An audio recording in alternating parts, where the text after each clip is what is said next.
Hello po mga kababayan, kamusta po kayong lahat? And once again, welcome back to another episode of Simply Talkies Vlog. Bago po tayo magsimula ng ating topic for today for opinion and reaction is i-flex ko muna po yung Haya Nature Resort. For more details, punta lang po kayo sa kanilang Facebook page. At tayo po ay magpapasalamat sa lahat ng ating channel members. Doon po sa regular sa ating mga video premieres sa mga nagre-replay. Maraming salamat po sa inyo and may God bless you all.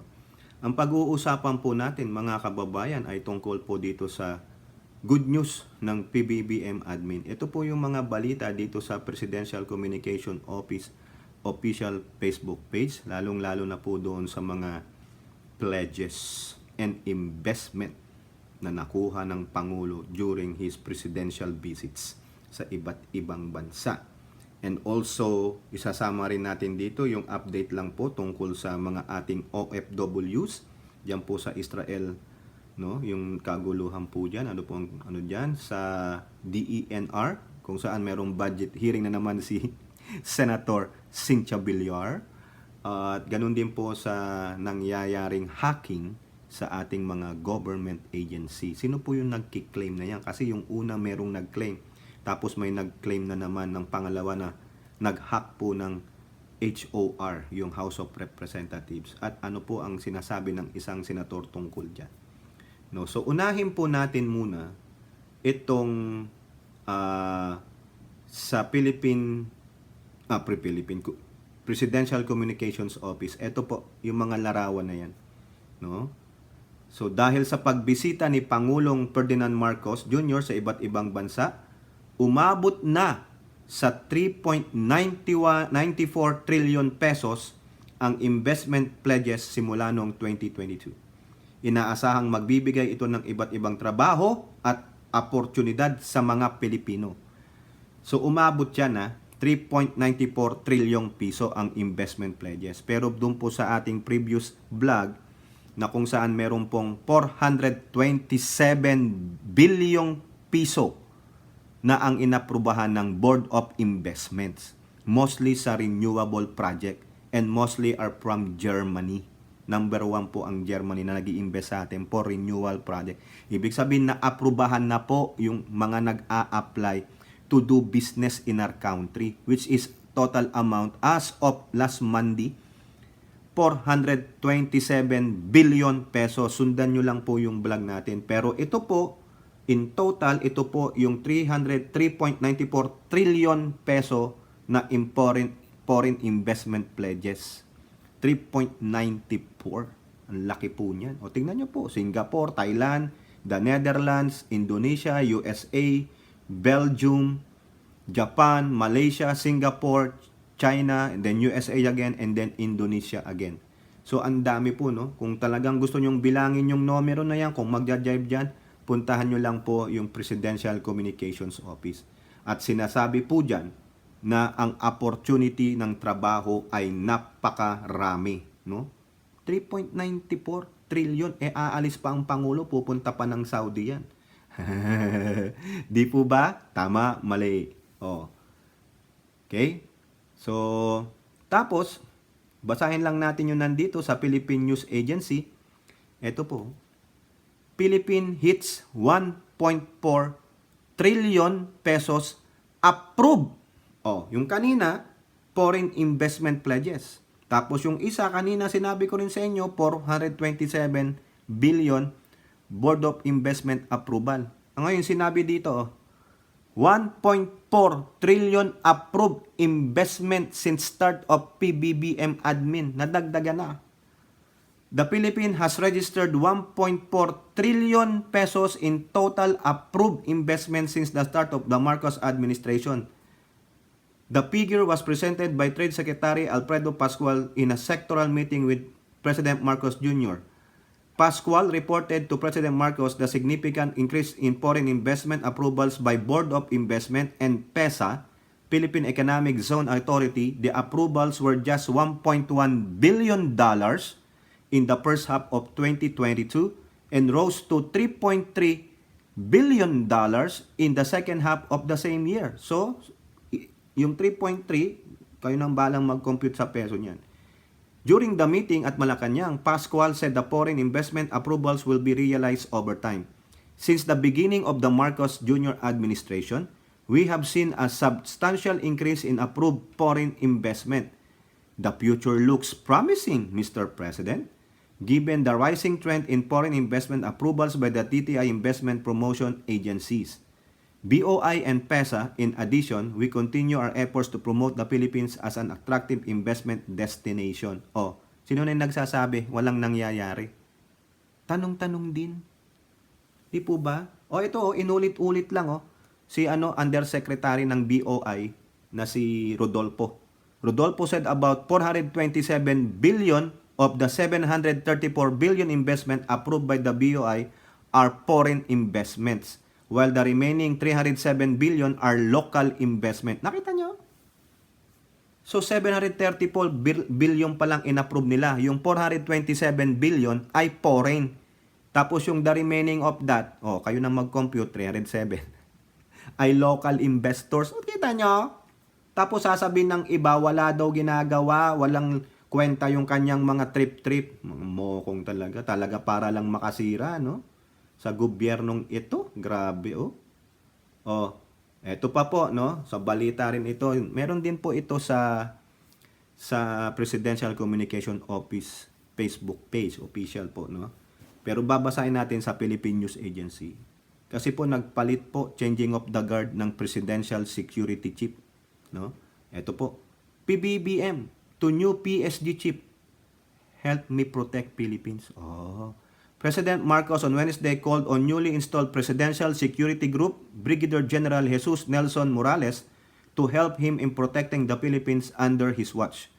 As the PSG embarks on a new chapter, let me join you in welcoming our new commander, Brigadier General Jesus Nelson Morales. Thank you for stepping up and taking on this assignment as the next head of PSG. I am confident while with your training, your experience, and overall competence, the PSG will continue to fulfill its role in protecting this institution. I certainly look forward to working with you. Together, let us continue to perform our duties to the best of our ability. Let us remain steadfast in safeguarding our country so that we can fulfill our sworn duty of providing a peaceful and secure life for every Filipino. Ayan po, no? Ang ganda nito. So, ang dami namang credentials ni PSG, new PSG dito. So, wag na po natin sabihin yan. Kanya na yan. Okay, ito pang pakiusap ng Pangulo. Marcos urged troopers to support new PSG leadership. Suportahan daw yung bagong PSG head, no? Marcos made the call during the change of command ceremony as Brigadier General Jesus Nelson B. Morales takes over as the new PSG commander. No, I trust that you will support General Morales just as you did General Sagala with your hallmark integrity, service, and excellence. Together, let us continue to perform our duties to the best of our ability. Yan lang po, nakikiusap siya po sa mga tauhan dyan sa PSG. Okay? Ano pa? Dito na tayo sa ating mga OFWs. Yan. Sa Philippine News Agency. 16 OFWs, infant, affected by Israel-Hamas conflict, arrive at NAIA. 16 po sila na talagang voluntaryong umuwi ng Pilipinas doon dahil nga po dyan sa kaguluhan sa Israel-Hamas war. A total of 16 repatriated overseas Filipino workers from Israel and a 1-month-old infant arrived at the NAIA. Buti naman po, no? Thank the Lord, no? For safe travel at nakarating po kayo.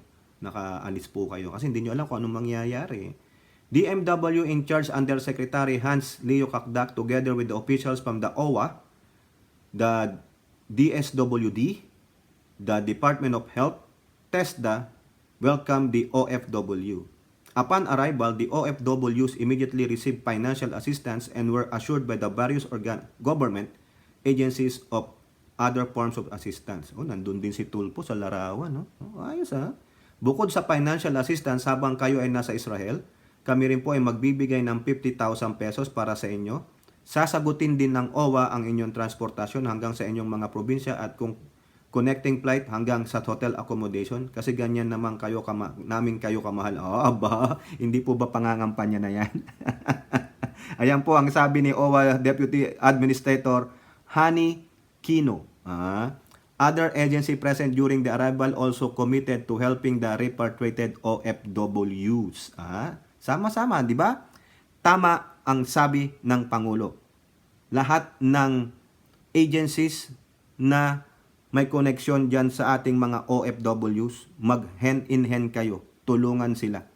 Tama. Ayan, no? Di ba ang galing? Senator Rapi Tulfo, Chair of the Senate Committee on Migrant Workers and OFW Party List Representative Marisa Magsino were also at the NAIA to welcome the repatriated OFWs affected by the conflict between Israel and Hamas. Very good job. At least welcome nyo ang ating mga modern heroes. Marami pa pong nagbigay ng tulong dyan. Alam ko yung Tingog Party List nagbigay ng tulong dyan. Correct me if I'm wrong. Okay? So yan po mga kababayan, no? Ang ating ulat dyan sa ating mga OFWs. At marami pa pong nag-aantay doon. Meron pa po akong nabalitaan mga kababayan. Yung mga kababayan nating nandun sa... Nag-aantay silang magbukas yung... doon sa Egypt. Nandun sila sa Gaza. Ano daw, naubusan na ng supply. No? Particularly sa tubig. Alam mo mga Pilipino, innovative Umuulan daw, ang ginawa nila, they collected rainwater. Kasi painit mo lang yun, pwede na siguro, no? Hindi ko po alam, pero kanulekta nila yung tubig, o whatever na anong gamitin nila doon, sa paggamit na yun, malay nyo, pang inom, pang paligo, no?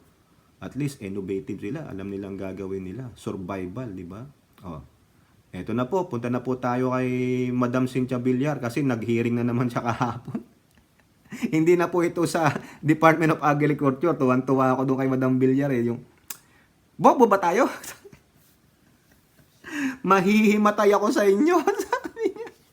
Nako, kayo naman may edad na yan si Senator, ginaganyan nyo pa mamaya talagang mahimatay yan, kayo din. Sige, kayo ang sisisihin ko dyan kay Madam Villar. Ma'am, hello, shout out sa Villar family. Ay, baka sabihin nyo, sumisip-sip ako dahil ano yung Villar. Sino po ba? Alam ko lang si Madam Cynthia. Senator lang po ang kilala ko, saka yung anak niya. Bakit ba? Ito po, Cynthia Villar chides in decisive DENR o yung Department of Environmental and Natural Resources on relocation of 1,200 Sitio Kapihan families. Sino ba to? Ito yata yung apektado nung Ano ba to? Yung kulto? The DNNR should make a firm stand on the relocation of about 1,200 families at Sitio Kapihan found illegally staying in the protected area. During the continuation of the Senate Finance Committee on DENR's proposed 2024 budget, DENR Undersecretary Jocelyn Marcos Pragada said they found about 3,350 individuals or about 1,200 families at Sitio Kapihan, but only one of them is an original recipient of the Protected Area Community-Based Resources Management Agreement. With Socorro Bayanihan Services Incorporated. Wow. Ay, ang hirap pala nito, no? Mga kababayan, no? Despite these findings, Pragada said the secretaries of the DENR, DSWD, DOJ, and the DILG will do an intergovernmental approach on the problem. Wala naman pong decision pa pong, ma'am. We leave it to the interagency to make the proper decision in terms of what approach should be taken. Ang hirap naman yan. 1,200 sila mga kababayan. No? Kasi ang mahirap po, ma'am, if we decide right away the resettlement is one issue cost. These are around 3,000 individuals. 1,200 po ang families. Mahirap nga naman talaga. Villar said it can be easily, ina naman to si Madam, ito na naman, addressed through the help of housing projects of the NHA. But Pragada said it is an option as of the moment. Ito sabi niya, option? It must be done. Tuwan-tuwa talaga ako dito kay Madam Villar. Diba? Binibigyan niya na it can be easily addressed through the housing projects. Ang sabi nung si Pragada, it is just an option. Option lang daw nila. Ano sabi ni Madam? Nagalit? option, it must be done. Huwag ganyan ang approach ninyo. Parang takot na takot kayo. Wala kayong decisiveness. Madam, no? Pagawan mo nga yan ng subdivision. Ang galing, no? Option? Ayun, naging biatch. Nagalit tuloy, nakarinig ka tuloy. Christy Reyes, Regional Director of Department o yung DUHHS dyan sa Caraga, said there are no housing projects in Socorro Town where Sitio Capian is located, but they have identified 3 residential areas for recreation in Surigao City. If okay naman po yung mga i-resettle natin to go to Surigao City, we identify 3 sites subject for validation. Ito sabi ni Madam Villar. But Villar said families that are subject to relocation should not be given a choice because they will not follow the government's order. Correct. No, kumbaga dito, dictatorship na lang. Ayaw nyong umalis?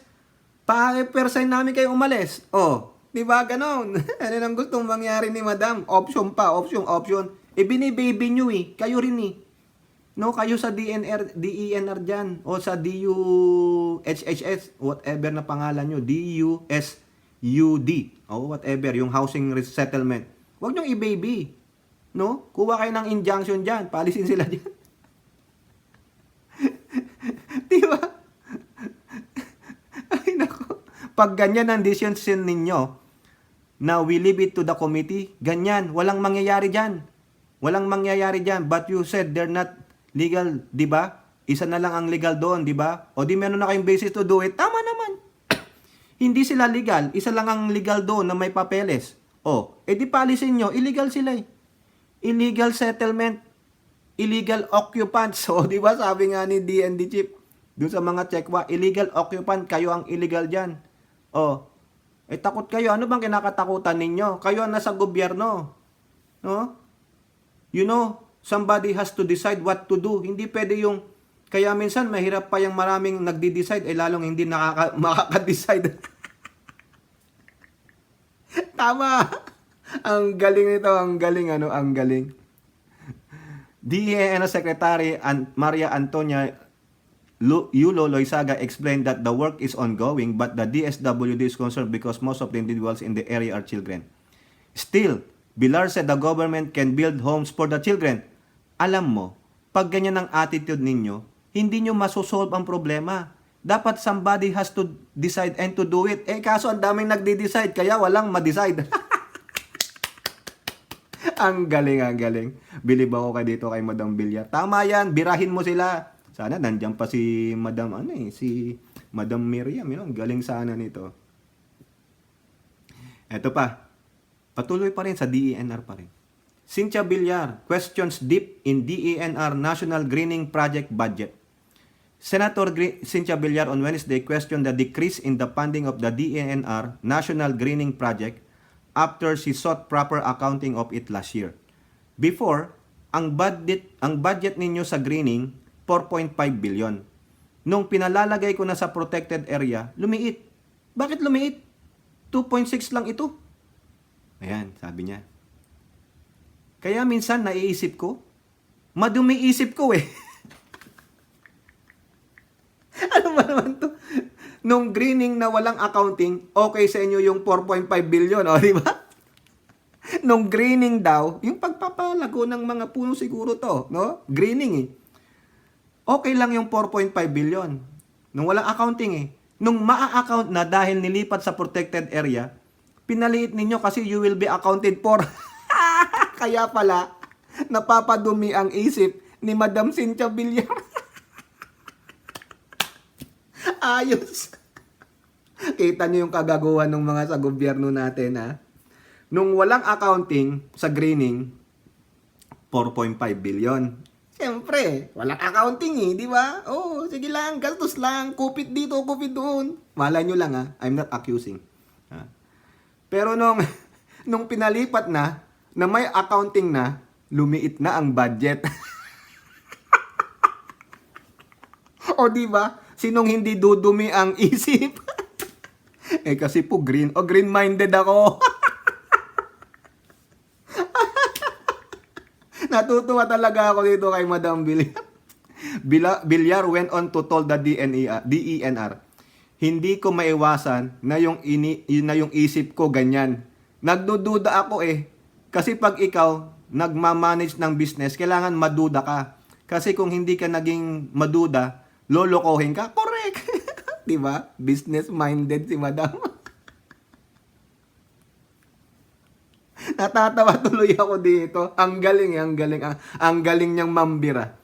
She reiterated her concern that many lawmakers are questioning this program as there is no proper accountability for the greening project. Alam mo ang impression sa greening talaga sa inyo, kalokohan yan. Lahat ng tao, kaya yung mga senador, yan ang kine-question palagi kasi parang walang accountability yung greening program. How will you know that there are greening? Eh sinong pupunta sa forest para mag-inspeksyon ng greening? Correct nga naman. Tama nga naman. Ay. Ewan ko. Ay, ang dumi ng isip ni Madam Villar. Correct nga naman. Sinong pupunta sa forest para malaman ay nasaan dito yung greening project ninyo? Saan napunta? Eh bakit nag-landslide pa dito? Wala namang mga puno dito. Bakit open air ito? Ba't nandasan yung greening? Asan yung mga damo na tinanim ninyo? Yung mga damo ba nandun sa mga front yard or backyard ninyo? Yung ba yung pinag-green ninyo? Ang galing. O, ito pa, isa pa to. Ito na naman tayo. Tatlong article to, Madam Villar, ha? Loloko mo na ako, ha? Okay. Sana makarating kay Madam Villar ito. Comedy tayo. Pero, I love her. No? I love her. I like her style. Technology seen to boost DENR's monitoring of protected areas. Yan. Finance Subcommittee Chair Cynthia Villar said that 444 million allocation under the DENR's proposed 24.572 billion budget for 2024 is not enough to monitor the 4.2 million hectares of protected lands. Alam ko na yung pera hindi magkakasya kasi in addition that you have to watch over the protected areas, you also have to improve based on the problems that you encounter. O, tingnan nyo, alam niya eh, kasi businesswoman ito eh. May alam ito, di po ba? This despite DENR Secretary Loizaga told the committee that while the NGC has its forest protection enforcement budget, communities are being deputized to help monitor the activities within the area. Ayan. Villar agreed saying that the use of technology is cheaper and more effective than hiring security personnel. Yeah, correct. Kasi minsan itong mga security personnel to, siyempre human yan. E paano pag, alam nyo na, maleta na ang binigay dyan. They tolerate. At saka yung sinasabi mong people's organization, dapat babantayan din yan. Hindi naman lahat ng people's organization matino. Baka mamaya iti-take advantage lang yon. O, correct naman po. Tama po yan. No? Use of technology. Correct. Okay? Wag lang yung puro, tama si Madam Villar, no? Na wag lang yung puro tao. They can tolerate, pero yung technology, no? Ay, sino mag-ooperate ng technology? Hindi tao rin. Pero may accountability lalo, di po ba? O, eto na. Punta na tayo dito sa hacking. Saglit lang to mga kababayan, maiksi lang to. No? Naalala nyo yung mga hacking sa government websites like the House of Representatives at ito nga pong Senado, medyo meron din sila nakitang mga discrepancies, no? So, nung pong October 17 sa ating bansa, sabi sa GMA News Online, Diablocks, tama ba yung bigkas natin? Diablocks claims hacking government website. CICC probe on. A certain individual is claiming responsibility for the recent cyber attacks on some government website. In a recorded video message posted on X, formerly Twitter, an account named Diablocks Phantom apologized to those who were affected by the hacking. DICT spokesperson Assistant Secretary Aboy Paraiso confirmed that the DICT is aware of this personality through a Viber message to reporters. There is an ongoing investigation by the CICC, Cyber Investigation and Coordinating Center, for proper attribution of his identity and his claim. The individual claiming to be behind the cyber attacks meanwhile said he has no plans to sell the data he collected from the hacking. Really? Among the systems recently hacked are those of the PSA, Philippine National Police and DOST. Oh, siya pa lang nagki-claim doon, ha. Maasahan ninyo na buburahin ko ang data na hawak ko. Pagkatapos ng insidenteng ito, wala na pong Diablox Phantom ang mabubuhay sa cyberspace. Natakot, ha. Natakot ka na kasi mahuhuli ka na, eh. Mga ganun ka na, oh. Orange is the new black ba? Ganun po ba? He added that he breached government system out of passion. Ayun na naman po tayo. Hinak niya daw po yung government system out of passion. Eh di good luck. Panghahak ko sa website ng gobyerno ay passion ko lamang po ito at wala pong ibang nagtutulak sa akin na gawin po ito. Really? Ha? Galing, no? Ang galing. Previously, DICT Undersecretary Jeffrey D. said the suspect who posted and leaked the data from PSA and DOST are the same. President Bongbong Marcos last week expressed frustration amid the data leaks in government agency. D said Marcos made a call to the department and instructed it to be proactive and to enhance its defense. He wants to know the technical details. Sabi nga niya, we should not be reacting after the fact. We should be preparing before it happens. Correct. Kaya i-update nyo yung kanyang mga inyong mga antivirus and firewalls ninyo. Saka baka merong nag-i-inside job sa inyo. Yun lang po yun. Ito na po. Nag-iingay na tong isang senator na to. Ito, tahimik na tahimik to, no? Si Senator Alan Peter Cayetano on this hacking daw, no, sa politiko. But chill lang sa hacking. Alan Cayetano finds scrutiny of Compi funds ironic. Ironic daw po. Naku, ang sakit na naman sa ulo nitong mga English na ito, no? Senator Alan Peter Cayetano sees the public uproar over confidential funds as an irony when personal data of thousands of Filipinos had been exposed due to recent hacking incidents targeting government websites. Cayetano shared his observation after leading the probe of the Senate Committee on Science and Technology into the ransom attack that targeted PhilHealth and the other hacking incidents of the PSA and the House of Representatives website. No? The Senate website was also targeted on a spike in hacking attempts according to the Senate Secretary Renato Bantug. Napakalaking irony that the biggest issue now is people want to know kung saan ginagamit ang confidential funds. On the other hand, things that need to be confidential, like your health records, are now being hacked and exposed to the public. Yan. So, yun lang yung kanyang pananaw. Napakadelikado ng hacking for many reasons. One, it can destroy certain institutions and systems that we believe in. If we don't solve it, magkakaroon ng mas sinister na mangyari because information is power. Tama ka naman. But the problem is, it's up to the institution that's protecting the privacy, that's preventing the security, no, and intelligence. So sino po 'yan? Di ba yung DICT? No, nag-ingay sila, nagkaroon sila ng ingay-ingay nung nalaman nilang tatanggalan sila ng CIF.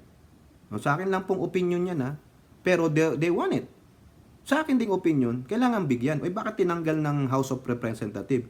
Ngayon nagba-backtrack si Elizalde ko.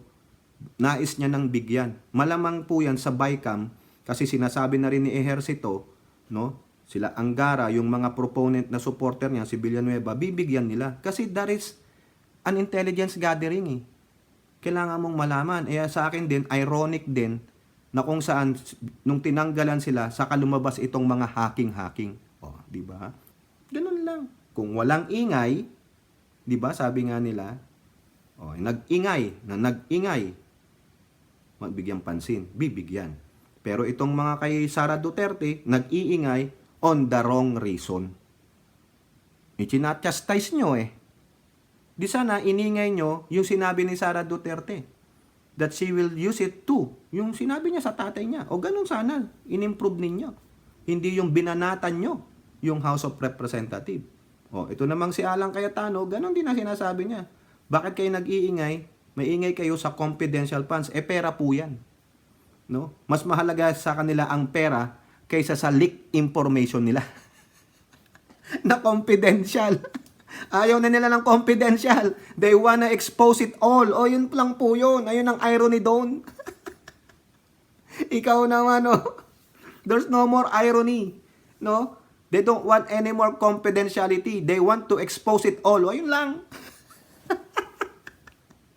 Alam nyo, may punto si Alan eh. Ingay-ingay nyo sa confidential fund, pero yung confidential na information ninyo, ayaw nyong pag-ingayin. Eh sa inyo yan eh, kayo ang ma-identity tip dyan. Hassle kaya yan mga kababayan, pag na-identity tip ka. Lahat aayusin mo eh. Mamaya yung nagnakaw ng identity mo, nangutang, eh dinayari ka. Di po ba? Tama, mali. Pero sa Pilipino, no. Okay lang yan. Wala nang confidential pa. Ay, ewan ko, nabibingi ako dito sa mga to, no.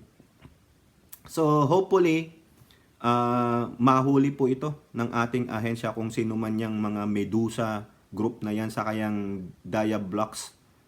Ano yun? Paradox ba yun? Yun. Mahusay at nagtagalog eh. Pero ako, duda ako eh. May duda talaga ako mga kababayan kasi nung nalaman ng DICT na tanggalan sila ng CIF, bigla silang nag-ingay. Lumabas tong mga hacking ng ano eh. Ano sabi ko, there's something fishy about it. It's not ironic, it's something fishy. Baka naman nangangawil sila nung nalaman nilang, oy, wala kayong CIF. Oh, teka. We will spread fish smell. Ganon eh, no? Ay, ewan ko. Kayo po, ano pong inyong masasabi? Comment down below. And don't forget to like and share. Hope to see you on the next videos. Bye-bye. God bless.